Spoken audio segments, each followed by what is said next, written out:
Et yo l'équipe, Ramir vous retrouve aujourd'hui pour cette nouvelle vidéo. Au programme du jour, nous sommes chez mes Camponotus vagus. Et je vais vous dire pourquoi je trouve que c'est une excellente espèce, du moins un excellent premier choix pour commencer l'élevage de fourmis. Je vais vous donner quelques petits éléments qui, à mon sens, la rendent vraiment très intéressante. Bon déjà, Camponotus vagus, il faut savoir que vous en trouverez en France, également en Suisse, en Italie, bref.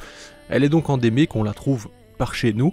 Bon, moi je suis en Belgique, donc c'est vrai que j'en ai pas, je vais dire, vraiment sur le territoire, bien que, comme on le disait précédemment, les Crematogaster scutellaris ne sont pas censées être présentes, elles sont pourtant bien présentes à Bruxelles notamment, certainement importées via le trafic ferroviaire pour le bois, notamment l'importation de bois venant du sud de la France, bref.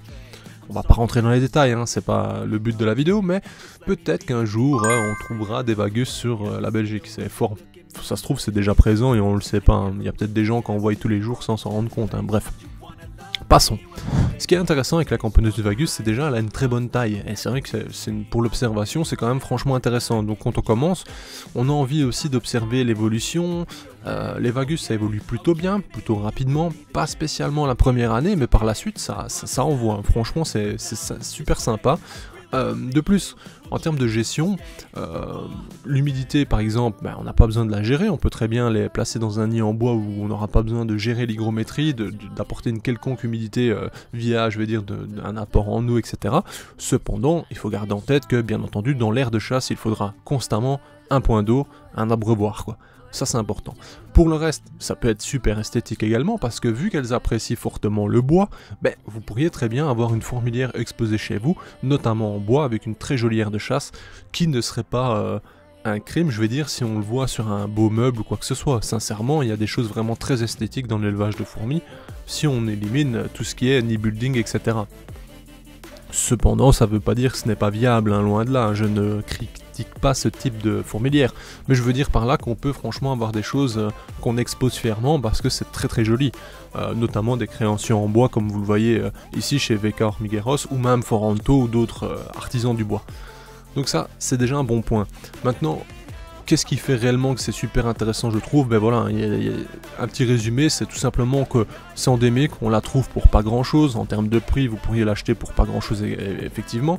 J'en parle maintenant parce que justement les essaimages vont avoir lieu bientôt, donc ça c'est intéressant, vous pourriez en trouver plutôt facilement, j'ai envie de dire, ce qui n'est pas le cas en fin d'année, hein, parce que mine de rien c'est vrai que ça ne traîne pas trop et les quantités vendues, si je puis dire, ne sont pas non plus énormes, donc ça reste quand même une petite espèce qu'on ne trouve pas souvent. Enfin, petite espèce, vous m'avez compris, hein, sa taille n'est pas petite. Mais bon. Ensuite, dans les éléments, donc, l'absence de gestion d'hygrométrie dans le nid, c'est très bien, ça facilite les choses. En termes de développement, cependant, moi personnellement, je préconise tout de même du chauffage. Pourquoi?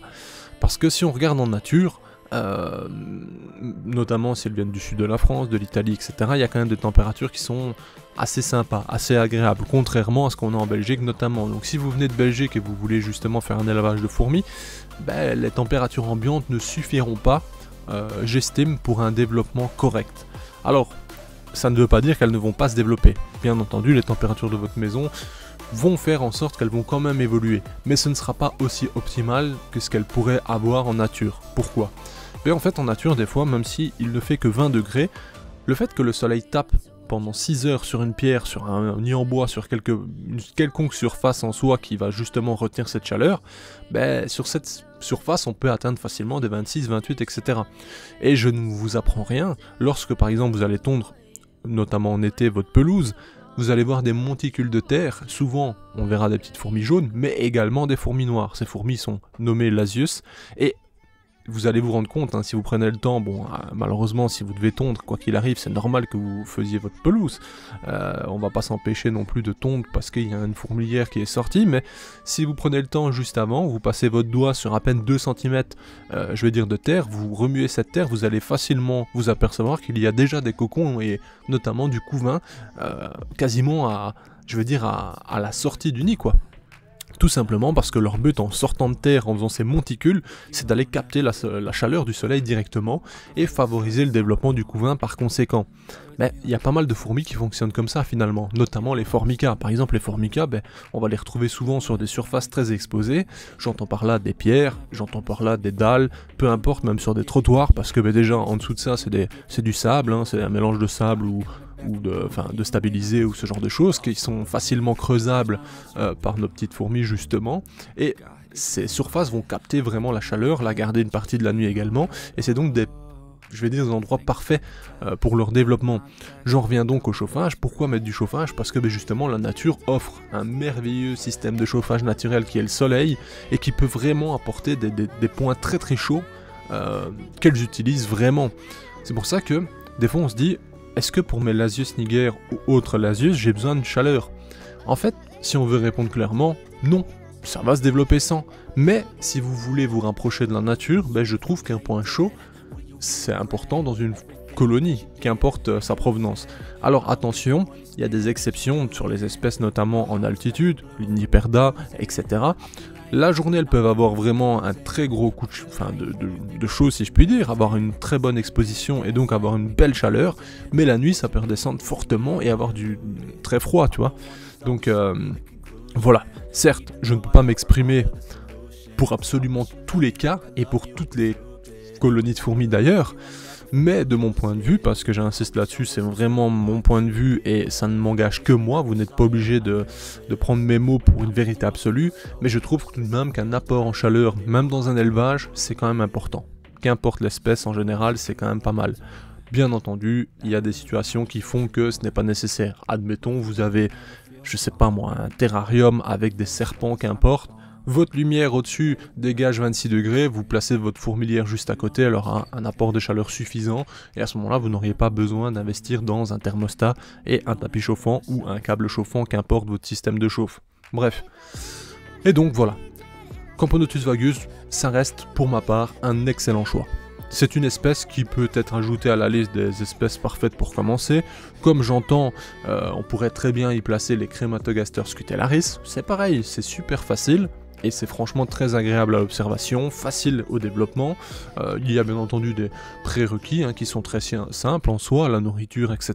Mais n'importe qui s'informe un minimum pourra, je vais dire, se régaler avec une telle fourmi. Alors, il faut savoir une chose, c'est que en nature, Camponotus vagus, si elle a l'occasion, elle va quand même vraiment choisir et nicher dans le bois en priorité. Cependant, en élevage, je pense que pas mal de matériaux peuvent être utilisés, pas mal de nids différents pourront répondre justement à leurs besoins. Maintenant, c'est vrai que le bois reste probablement le meilleur choix. Et puis, esthétiquement, le bois, c'est vraiment très sympa, faut laisser ce qui est.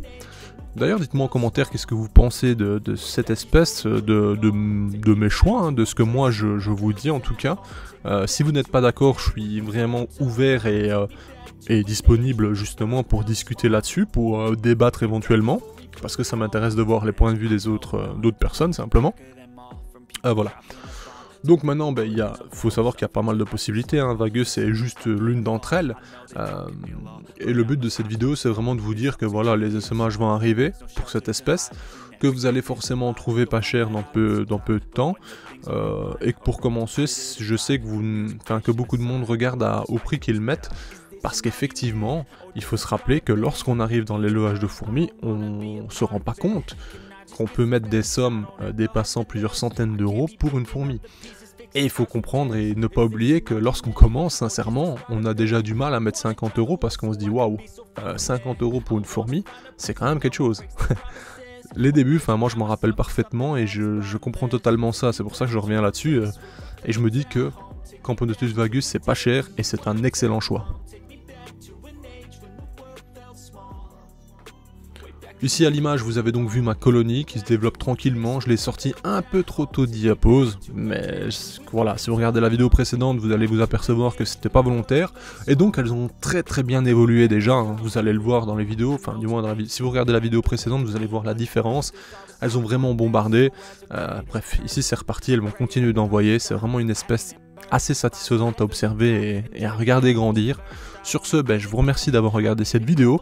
Je vous dis à bientôt pour d'autres vidéos bien entendu. N'hésitez pas à liker cette vidéo si elle vous a plu, commentez, partagez si vraiment vous êtes les boss, et on se dit à bientôt, tout simplement pour d'autres suivis éventuellement, peut-être des unboxings, peut-être des nouveautés, enfin bref, vous commencez à me connaître, j'apprécie vous montrer quand même une diversité dans mon contenu, et on va essayer de continuer comme ça. Sur ce, à bientôt, je ne le dis plus, prenez soin de vous et de vos proches, bye l'équipe. Maybe drown myself in something that is bottomless. Take me back to a place where I felt at home. Take me back to a day when we weren't. Hey, si toi aussi tu as apprécié la vidéo, n'oublie pas de t'abonner, de laisser un like, voire un commentaire, ou même de nous suivre sur les réseaux. Merci et à bientôt l'équipe.